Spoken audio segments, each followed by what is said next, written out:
Hello and welcome back to another LockDown Live. I'm Adam, the Roof Strategist. We've got a good one in store today, also inspired by subscribers and fans of the channel that email me. So we're going to jump right in today. This is going to be a very, very action-packed video. The 5 best practices to keep selling right now as we transition away from the stay-at-home orders to the safer-at-home orders. Now listen, before I get into these 5 strategies for you to use, I've got some notes prepared here, along with a couple of emails I'm going to be reading that subscribers and fans have submitted that have inspired this video. Now, it's super important to keep a couple things in mind as we go through this, okay?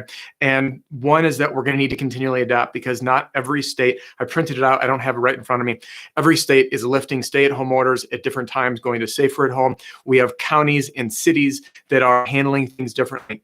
So even though it may seem like, hey, life's back to normal, the reality is it's not, and it won't be for a bit, and we're going to need to adapt. So again, thank you all for, submitting these emails that have inspired this, the challenges we're facing, some no soliciting signs, regulations around canvassing with COVID on the mind, and we're going to jump right in. And before we do, one last thing. If you're not already on the insiders list, click below to join now. There is a link in the video description. Click more, you'll see it. Join the insiders, it's free. You'll get a copy of my ebook and some other goodies, and then you'll get notifications when I go live and some cool stuff like that. So let's jump into the 5 strategies that you can be using right now that are best practices to keep selling as we make this transition. All right. Now, number 1 is to make people feel comfortable. Okay. And I'm just going to erase this one short section, and so we can start taking some notes, okay? So you can see what these all are.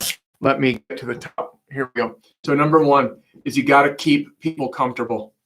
And I'm just going to write customers.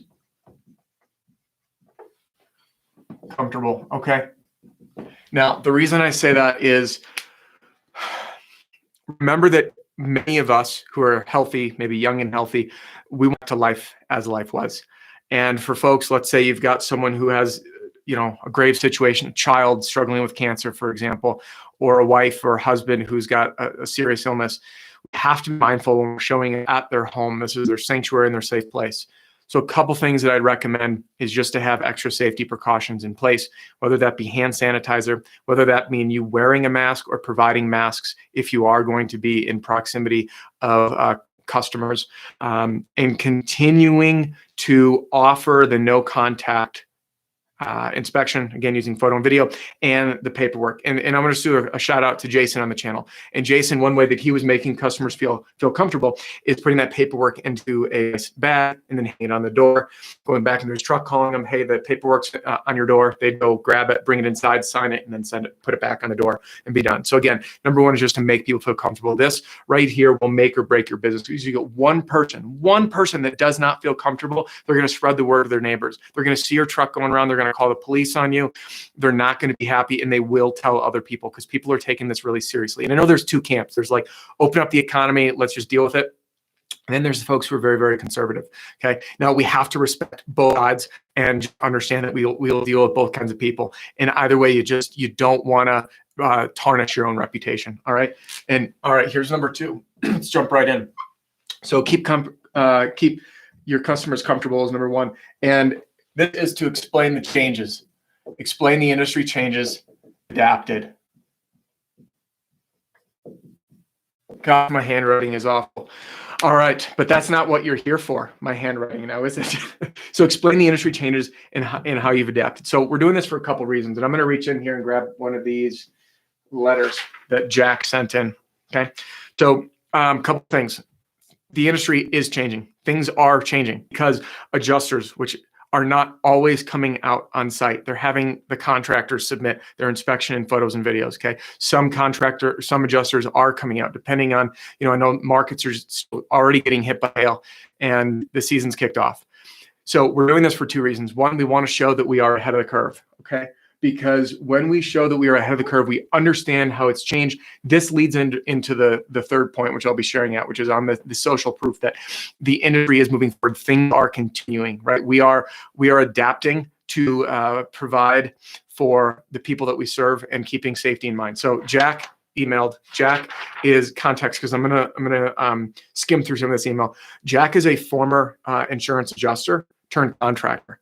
And he said this, and he even said, like, read this to the channel. He says, hey, and I just want to touch base with you real quick about something you said in one of your videos when dealing with customers and wanting to wait to see what the insurance adjuster says before proceeding, which I realize right now isn't always happening because adjusters are always like, hey, just send the pictures, okay? So he says, I think I might have mentioned before that I'm also a licensed adjuster. So that being said, if a potential customer says that he wants the adjuster to come out first and look at it, a strong bullet point is letting the customer know you understand, of course, but most seasoned adjusters are looking at 6 to 10 claims a day, and they're tired and they miss things.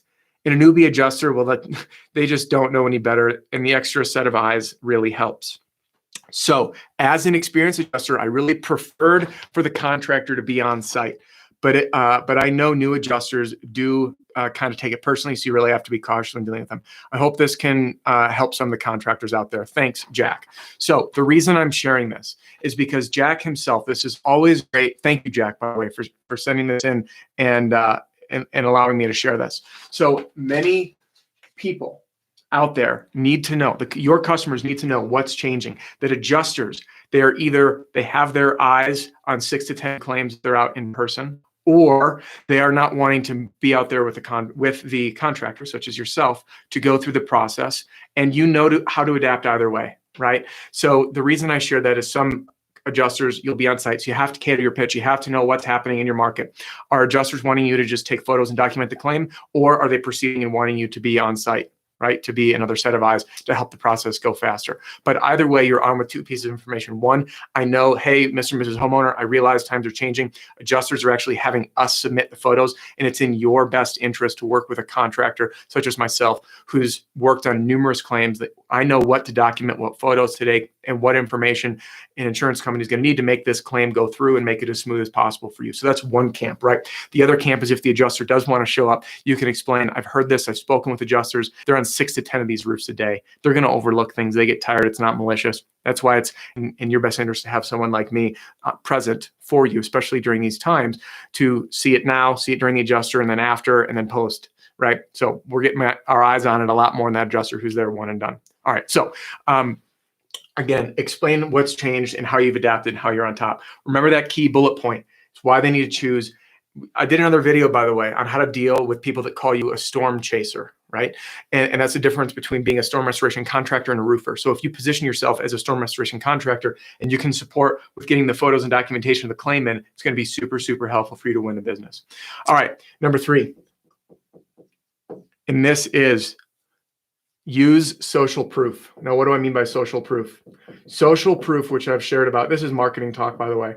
Social proof means, look, other people are doing it, you can do it too. We need to show people that the industry is continuing, that other homeowners and customers are getting the jobs done, their roofs repaired and replaced. I know some places have had restrictions on this. So again, anything you see on this channel in relationship to what's going on in current times, you need to adapt to your local, state, and of course, federal regulations.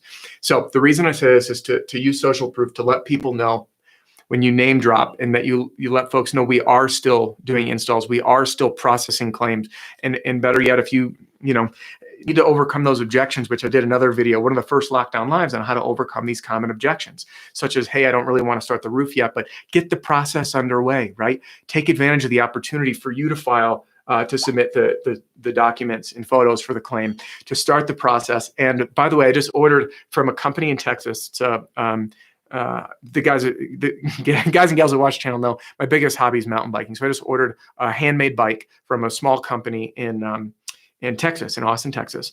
And they had a little option in their order form. Say if you pay in full, I got a $50 credit to their store and priority in their build queue. So once they ramp back production back up, I'm going to be first.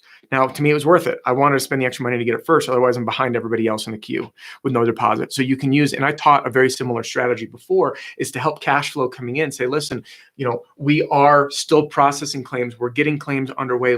Put people at ease to know that they're not alone. Other people are doing this and that you're there to support. Okay. So when you do that and you can say, hey, what we can do is get the claim started for you. We can get it filed. Truthfully, it's a really big opportunity for homeowners to work with a contractor like me who specializes in these insurance claims, because I know what adjusters are looking for. I know exactly what they need, and I'm going to make their process as fast and streamless as possible, and yours. So they're not reaching out and they're not coming out to double check everything and drag the process on or get into a he said, she said. I'm going to document, I'm going to work with these adjusters. We have a great relationship with them, and I'm going to take pictures of everything and give them everything they need to get that file started. So whenever you are comfortable, Mr. and Mrs. Homeowner, we'll get you priority status in that build queue to get things, to get your project underway as soon as things open up. So you always have that in your back pocket, so to speak.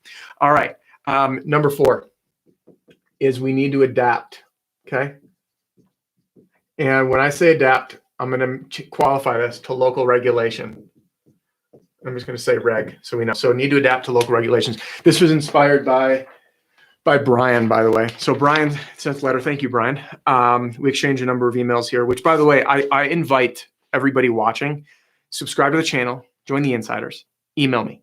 Okay, Adam@Roof Strategist. When you join the insiders, you're going to get a personal welcome email. It's the easiest way for you to email me. I respond personally. These videos are inspired by subscribers and fans like you. And again, all of this content is designed to help you through these times. And I'll be here beyond this COVID stuff.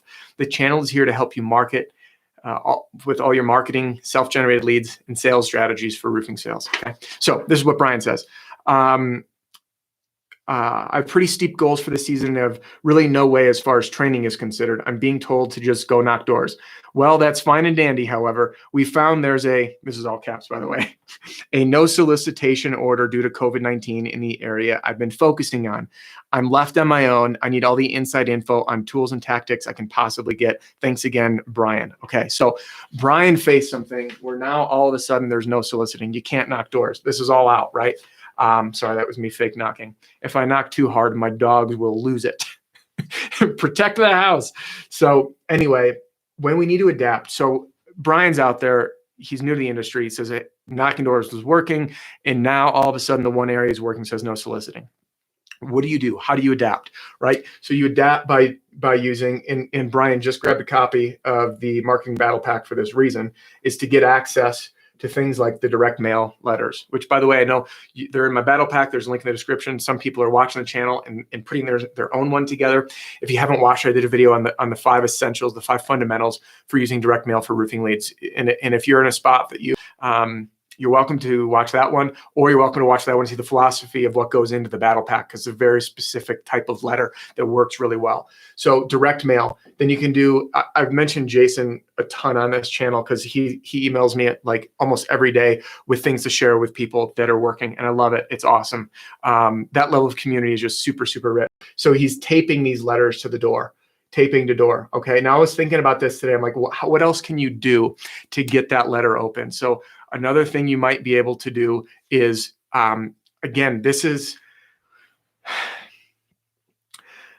parlays into the 5th lesson, which, you know what, I'm just going to write down right now because I want to slide into it. But again, just adapt to local regulations. Know that things may open up, they may close back down. You got to use direct mail. You got to cold call, right? Maybe cold calling, networking. Okay. Now, in the COVID-19 portion of my battle pack, again, user requested, was all about how to get in touch with realtors that have homes for sale. So a lot of home showings are down now. There's a great time without having to deal with people coming into the house to get the roof done. And we all know that if there's hail damage on the roof, it may not go through inspection. It may not close. So agent doesn't get paid. Homeowner doesn't sell the job. So you can send that letter to the homeowner, to the address, because you drove by, you saw the for sale sign, and you can use the emails and call scripts that I put together that are in the COVID-19 section of the battle pack, which is included for free, by the way, to get in touch with the agent and say, hey, I can hopefully help make sure this process goes as smooth as possible for you on the sale. The potential roof damage doesn't hold up closing. And right now, if showings are low or slow or turned off, this is an opportunity to get this work done. By the way, we can get stuff done on a what's the word? On a one-day basis, which I talked about, kind of the importance right now as we sell moving forward, is to explain that we can get these projects done in a day or 2 days, if you can. Don't make false claims, but that is important for people to have that lower level of invasiveness on their home, less people showing up. All right. I am going to write number 5 down, but first I just want to respond to this one comment that came through. Cooper says, got your personal email today. I love it. I sent Cooper a little video email, and he says, I'm out knocking today and following up on leads, loving your content. I'll get the course when I actually get some sales. Love it, man. I'll be here for you. And a lot of people say that. So just to clarify, the Marketing Battle Pack isn't a course. All my training and information is free on this channel. What's inside the Battle Pack is all of my turnkey marketing material. You can print it out on an office computer or home computer. And literally all you do, everything that you need to plug in is highlighted in yellow. You just plug in your name, your cell phone, your email, that's it. And then you print it out, you can start using this stuff. And there's a variety of reasons I print it at home or in an office computer, because it actually stands out from the noise of the overproduced marketing stuff that hangs on doors. Because remember, there's that decision tree. A homeowner sees stuff in their mailbox or on their door and either goes, oh, there's marketing crap, garbage, or I need to open it. So we want to create that personal bond, that things stand out, that it seems like a real human, because you are a real human, stop by or mailed something so they actually open it. All right. And then Patrick says, do you condone knocking a fresh area before providing potential customers with the COVID letter from your battle pack? It's a great question. I always condone. So this, I'm sorry to do these disclaimers, but I just really want to make sure everyone's safe out there. In a perfect world, if COVID-19 did not exist, I always say, yes, there's nothing stronger than door knocking. You're going to their home to open up that area. So the answer is yes. For right now, if you can knock doors with the COVID letter, or excuse me, before providing customers with the COVID letter, absolutely, because you can adjust one of the COVID letters, and I'll get my eyes back on them. Because I know I adjusted a few of them, but you can always say, hey, I stopped by, right? Or I wanted to stop by. I believe one of them that is edited mentioned that I wanted to stop by, but I'm mailing this instead. So Patrick, this goes back to needing to adapt on number 4. Be scrappy, try it. No, this is all uncharted territory. We're all learning as we go, okay? And I do believe that if the market allows it and it's safe to do so, door knocking is great. If it's not, then do the letter first. So I hope that answers your question. If it doesn't, drop a comment. And John says, just got some O&P, actually. Heck yeah, love it. All right, let's slide into number 5 here. So this is be scrappy. Has anyone ever heard that expression? Be scrappy. Be scrappy and try new things, okay? I did an entire video on trying new things, always experimenting. This was a few Fridays ago. I don't remember the exact date, but this was one of the most popular videos, and it prompted the most replies, is trying new things and how we can all share this together. So be scrappy. This means test things. So don't be afraid to try something new. Like Patrick said, what about knocking doors before the COVID letter? Do it. Knock the door. You can do a letter leave behind, right? So you can leave a letter behind that's very similar. I have those letter leave behind, so you can leave that the door. Then you hit them with the direct mail, and then you show up or a cold call, right? And again, being scrappy. So scrappy is low budget, fast, something new to test. I'll give you a bunch of examples really quickly. Okay. Number 1, being scrappy, how Jason taped the direct mail letter. So instead of sending this out in the mail, he literally put a piece of tape on it and slapped it up on the door, painter's tape, so it didn't stick. I didn't think of that. Power of community. That was scrappy. Hey, what can I do? I don't want to wait for the mail. That's faster. I'm in the neighborhood, right? Or maybe he has them in his truck, and instead of having to go home and mail them because it's far away, he was there. Be scrappy. Drive through a neighborhood, catch people when they're outside so you can respect social distancing. So you're not showing up at their home, which you may have some pushback right now. I had another person email saying, how do you deal with people that just say what at the door, right? Which that's a whole separate topic, but it will come up. I've got a video coming out tomorrow, by the way, on helping deal with answers behind the door. You'll see that one. So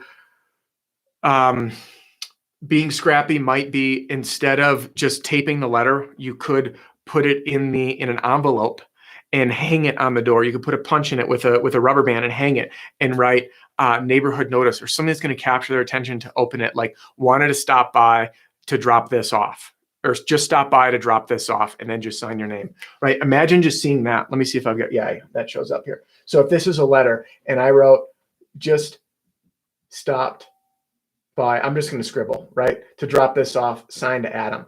If you saw that on your door, would you open it? Yeah, you would. So again, the beauty, we call them micro commitments in the marketing world, in the sales world, because the minute that I put that letter in there and I hang this, the micro commitment means a small commitment. They committed to opening it. That's step one. Then they're going to have a higher likelihood of actually reading it because they took the time versus just throwing it out. So that's another way to be scrappy. Okay. Another way to be scrappy would be to find your own call list and call, or use Spotio and drive and call while you're out front. If you click on the address and you can get the phone number and call, right? So being scrappy and testing new things. It could mean networking with a lawn care company who's out and seeing if you can pay them to leave these letters for you. Like, there's so many things that you can do to be scrappy and to try new things and test, right? Always be on your toes and one step ahead of everybody. So right here are the 5 best practices to keep selling. And Patrick, you're very welcome for the input and the advice. If the community isn't, okay, I'm going to answer that one last, Patrick. Let me just recap this real quick, and then I'm going to turn my attention because that's a fantastic question. So again, those 5 best practices: keep customers comfortable. Safety is number one. I don't care what you think about this whole thing. I don't care if you think this is a conspiracy. I don't care if you think that our economy should be opened up with 0 regulations, or if you think that we should still be closed down. Your opinion doesn't matter.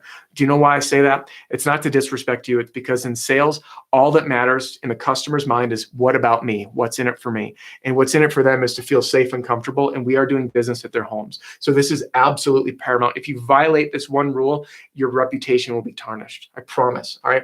Number 2 is to explain the industry changes and how you've adapted and overcome. Explain the fact that adjusters now are inviting you to submit the paperwork and why you're the best choice to help get their claim underway. Number 3 is to use social proof. Show that other people are continuing the process. Reference stories, drop names, talk about the workflow, even if it's smaller, to let people, again, feel comfortable moving forward, that this is an okay time to continue what it is that we're doing.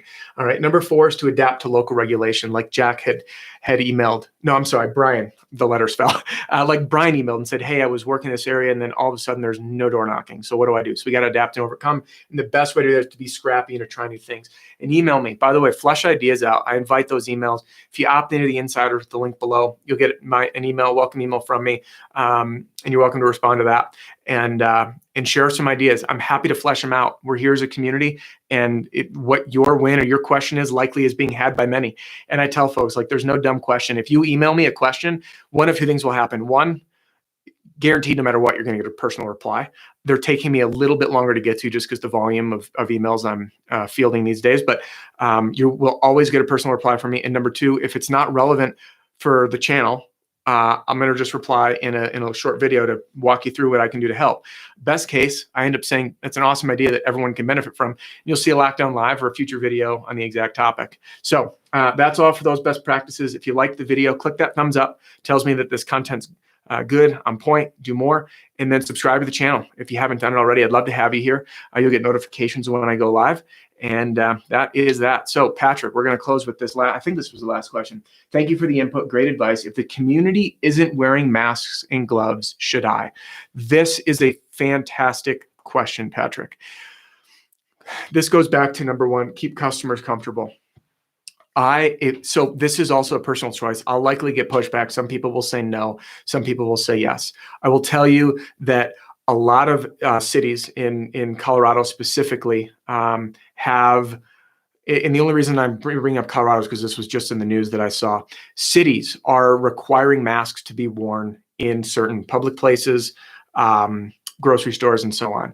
So folks that aren't wearing masks, it's not about you, right? Like the philosophy, and I'm not a doctor, but the philosophy behind wearing the mask is less about contracting. It's more about passing as a asymptomatic killer.